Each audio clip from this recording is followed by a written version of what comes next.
people ask me, Rufai, do you have one Babalawo somewhere? I have Baba Banilagbaton.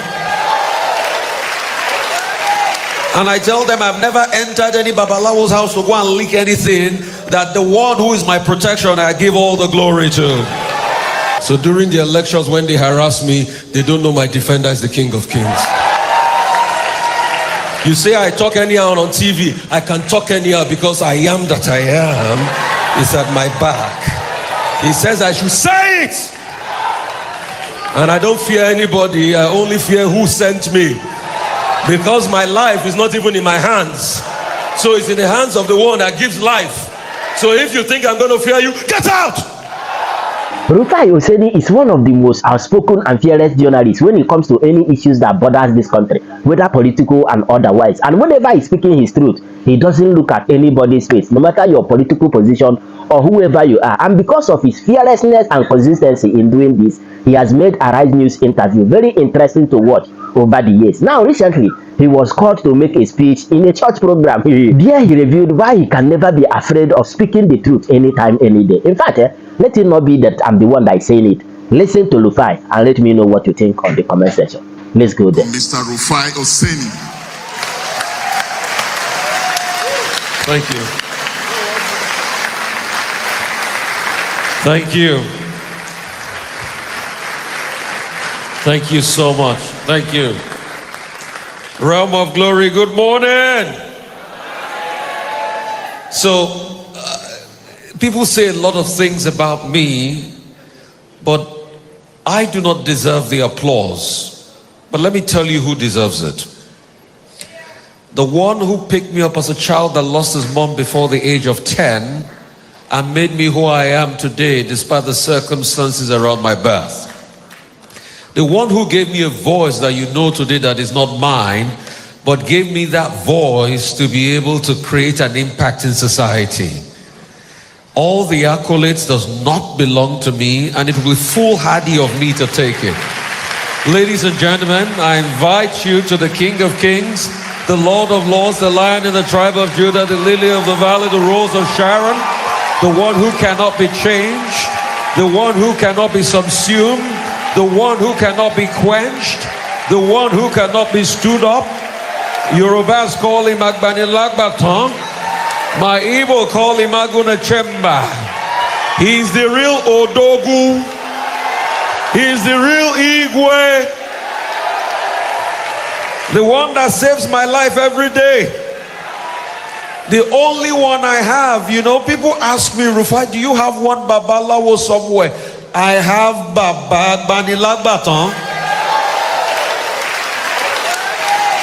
And I tell them I've never entered any Babalawo's house to go and leak anything, that the one who is my protection, I give all the glory to.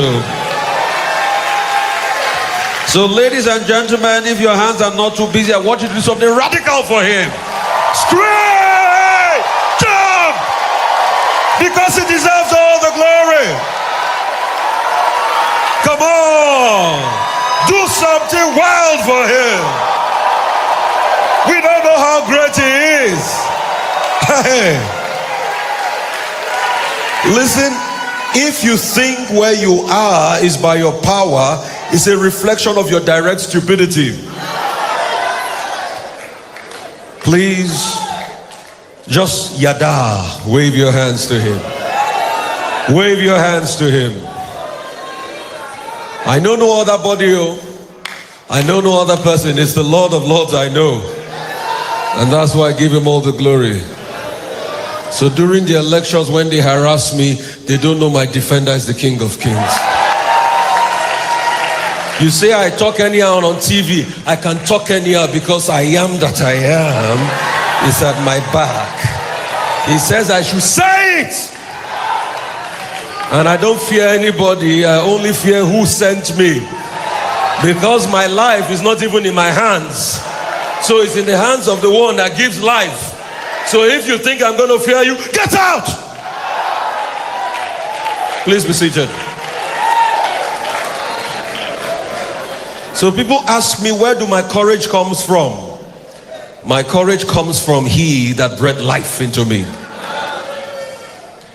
And I said that boldly Because we have a society where people say their courage is with God, but they still go and lick something in the end and say, Baba, give me this to lick.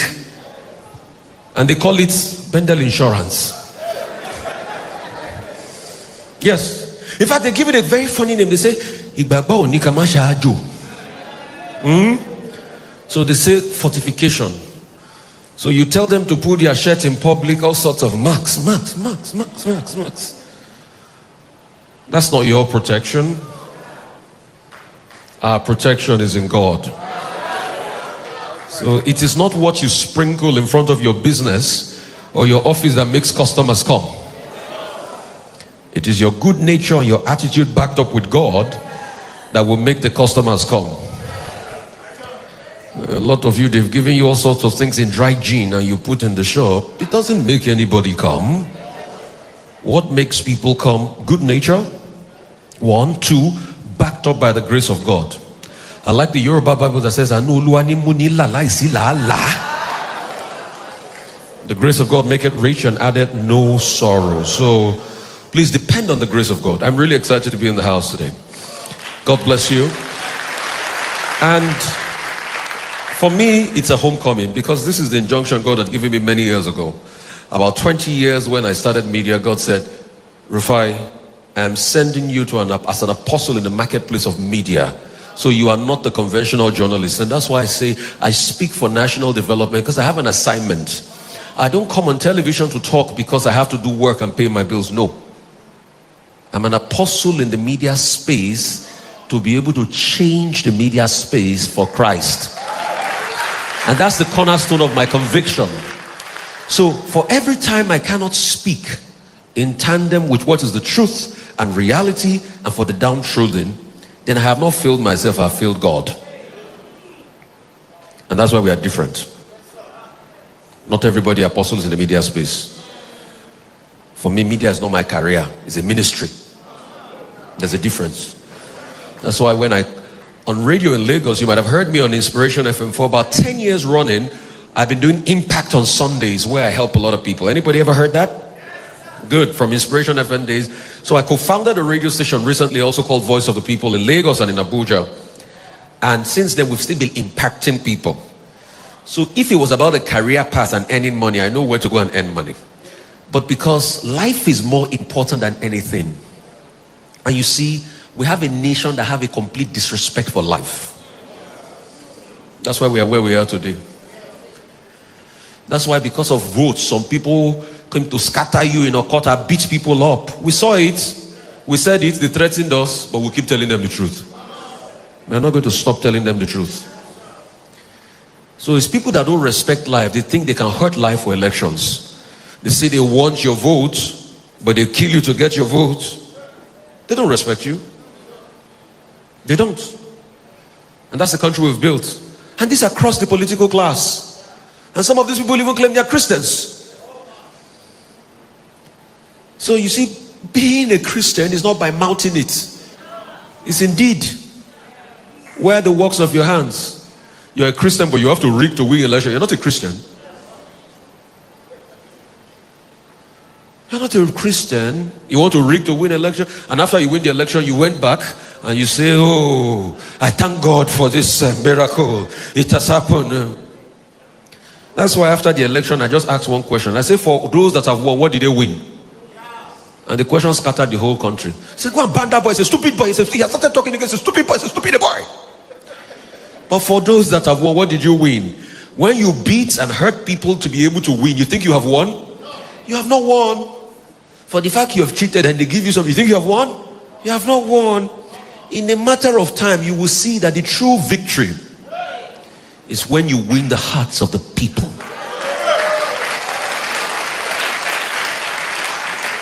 So when you win the fear of the people and you say people are afraid of you, you think you have won?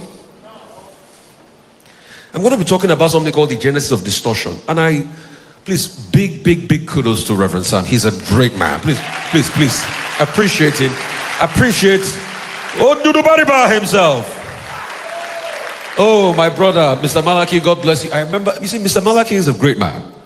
I remember the early days of Arise. It was the people we used to call to analyze issues. I remember them. You see, I've learned so much in life. Success does not freak me. When I got to Arise in 2019, nobody was watching Arise. We'll call some guests to book them. They will not come. People like Mr. Malaki will come. But guess what? The same people we used to call that they don't used to come. When Arise became popular, they started calling me. Me too, I didn't pick their call. Because you know why? The Bible says, do not despise the days of humble beginnings. We're building something that was going to resonate. But you know, life, people are always accustomed to what is big. I always love to be the underdog. You know why? Because I believe the biggest room in the world is the room for improvements. So I am not there yet. The greatest curse anybody can curse you, say you have arrived. I've not arrived though. I'm still bringing bird out of my pocket. I titled it, I said the genesis of distortion. The reason why Nigeria it is today is because there's a genesis to the distortion. It didn't start today. And I'll take you back to some key dates. I'll take you back to the year 1914. The year 1914 was the year they amalgamated the Northern and the Southern Protectorate. But before then, the British had first amalgamated the Southern Protectorate. Because you see, when they came, they met us fighting ourselves. Prior to that time, we had fought the Kiriji and the Jalomi wars. So in the South, for instance, when the British came, the only thing they had to do was just to unite the warring factions. Because the Ijeshakiti Parakpo were fighting deep, the Oyo people and all of that. So we were fighting and we had made a lot of slaves. Most of the people that went from the Kiriji and Jalomi wars were those that went as slaves to Latin America. Those are the people that came back as what we call the Agudaos. These are the likes of the Darochas. So that's why you see that Lagos Island is filled with a lot of Brazilian architecture. They even celebrate Fanti Festival. In fact, we eat frijon in Christmas. Frijon is not native to us. It's Portuguese food.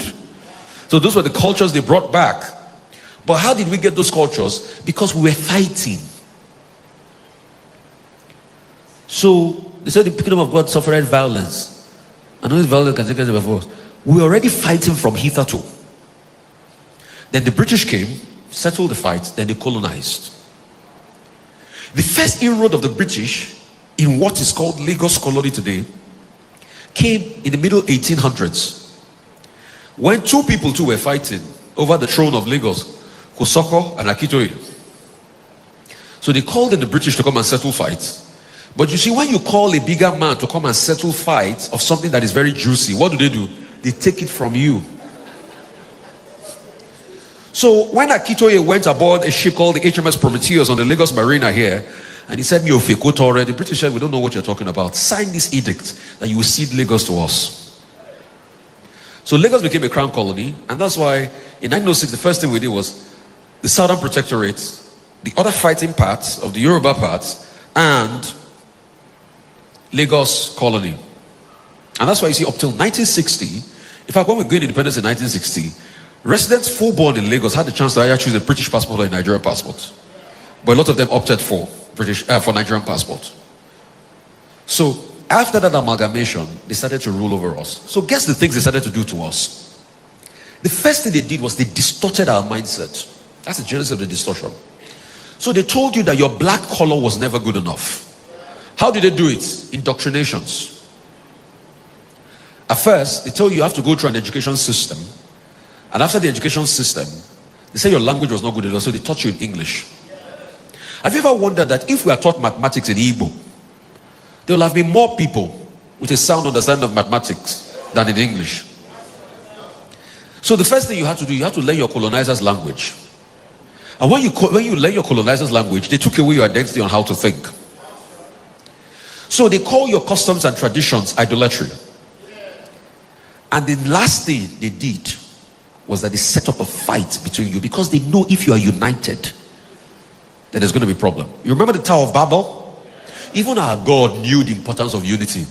So what did he do? He changed the language. So they set up a fight. And it's so easy. How would they do it? They have agents. Stir up ethnic strife. Yorubas will fight Hausa, Hausas will fight Igbos and all of that. and they fan the embers, and they constantly do it. So the first genesis of distortion was the initial colonialism, and they continued. In fact, they did it up till 1959, when we had the first elections, the 12th of December. You know what they deliberately did? That election, we know who won that election. Who had more votes? The NCNC had more votes. But originally, the British had planned that it was going to be a hung parliament. You know what they call a hung parliament? A hung parliament is when there's no clear winner in a parliamentary system. So you have to form a government of national unity. The British had known that it would be either the Yorubas and the Igbos, the Action Group, or the NCSC, and the MPC. The MPC was standard. So that was how they did it, and that was what happened. But they knew that was going to bring a very big problem. You had a boisterous Action Group in opposition. There was going to be problems. And they knew it was not going to last. And they knew that it was going to open more fault lines that led to the war in 66. So have you ever wondered that it was just after 6 years after the first elections? No, then we had another elections in 64, 65 that spanned into 64, 65. So pretty much 6 years after the first election and 2 or 3 years after the second election, then we had a civil war that further deepened the fault line. So the first agent of distortion, and I'm sure we all know that, it will take years for you to recover from such a strife like that. So they have set the tone for what became the war, and they are giving it to us at a beat, and we are taking it. So once we are taking it, once we have fought the first civil war and all of that, and when the civil war started, they were the ones that started selling their weapons. So afterwards, they had started the first genesis of distortion. They had caused hatred amongst us. The hatred means that we'll never be able to come together. And please, that's why I say every wall of hatred you have for your brother, break it. Because if they can take our unity, they can take our strength. So once they caused that hatred, we couldn't come together again. And that's what we've been circling with. In the last election, our problem was not about tribe or religion, but they made it about tribe or religion in the end. Because they know the genesis of distortion. So that's the first genesis of distortion. And that's why you see that life in Nigeria has now become something like an Obasian state. It is British. We talk about Leah Sharibu. Leah Sharibu is a symptom of a deeper problem. We talk about Nigeria not work. It was not structured in a way that it was going to work. Because people wanted to take it for their own benefits. And that's why they don't like the truth. That's why they want to dominate every sphere. They want to shut people down in the media when you try to rat them out. So they deliberately put all of these things in place so that these systems and these hegemonies will not make you come together or work. You think all of a sudden Boko Haram just started. It's also part of a grand system. Now that we've properly destroyed parts of this country with kidnapping, insecurity and all of that, it's easy for non-state actors to roam wild. So there was a genesis to the national distortion, and they knew what they were doing. Pre-independence, post-independence. This game is so big that our politicians are just being played as a pawn in the game. But you know why it's easy to play our politicians? Because they see their greed. A nation can never grow if the leaders are greedy. A nation can never grow if the leaders are greedy. Once they see greed, they exploit the greed of the leaders. Have you ever noticed why is it that most African countries are poor? Because their leaders are greedy. And they are taking advantage of the mindset of their leaders to destroy the nations. For what reason? For natural resource. Because they know we are blessed. You know Nigeria has the capacity to be a $10-15 trillion economy. Even more than that. America is about going to about on 20 trillion now. We have the capacity to be a superpower. But we have so much resource. So the next thing they do is they target the greed of our leaders and the selfish interest of our leaders, and they pull the buckle. So our leaders are so content with them having 5-10 billion in their bank accounts, rather than the collective development of the people. I mean, look at how bad the roads are in Lagos. For a Lagos that collects a lot of taxes. So it's not even about the politicians. It's about the systems that break all of us down, that creates this national distortion. Even with our security system. That's why you see, it will now have different layers. They will put ethnicity in it. They will put religion in it. But these things are deeper than ethnicity and religion. Because they need you to be confused about the dimensioning of these systems. They don't want you to think and know where it's coming from. Wait, Rufai Oseni can make a good pastor, or what do you think? Now, first of all, it is very disheartening to hear that he lost his mom at early age. But I have another question to ask. Why is it that when someone appears to be fearless, facing situation as it is without fearing anything, people will begin to presume that he is using something, maybe preferably juju, according to their thinking? Share your thought with me on the comment section. And you know the vibe now. Click on that subscribe button, follow, and share for more updates.